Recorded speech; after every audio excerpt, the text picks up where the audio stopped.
شروع اللہ کا نام لے کر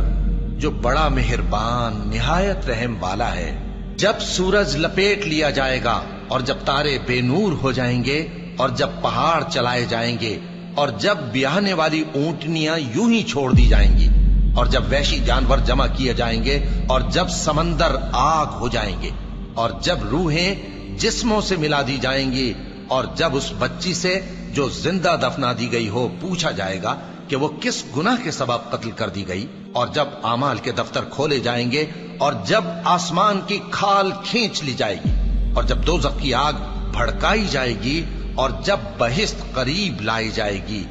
تب ہر شخص معلوم کر لے گا کہ وہ کیا لے کر آیا ہے۔ پس میں ان ستاروں کی قسم کھاتا ہوں جو پیچھے ہٹ جاتی ہیں اور جو سیر کرتے اور غائب ہو جاتی ہیں، اور رات کی قسم جب وہ پھیلنے لگتی ہے، اور صبح کی قسم جب وہ نمودار ہوتی ہے، کہ بے شک یہ قرآن اس فرشتہ عالی مقام کا سنایا ہوا پیغام ہے جو صاحب قوت ہے، مالک عرش کے ہاں اونچے درجے والا ہے، سردار ہے، ساتھ ہی امانت دار ہے۔ اور مکے والو، تمہارے رفیق یعنی ہمارے پیغمبر صلی اللہ علیہ وآلہ وسلم دیوانے نہیں ہیں،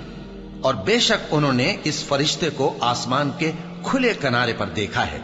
اور وہ غیب کی باتوں کے ظاہر کرنے میں بخیل نہیں،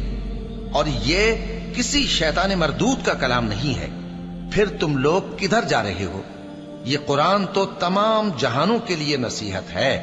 یعنی اس کے لیے جو تم میں سے سیدھی راہ چلنا چاہے، اور تم لوگ کچھ بھی نہیں چاہ سکتے مگر وہی جو اللہ رب العالمین چاہے۔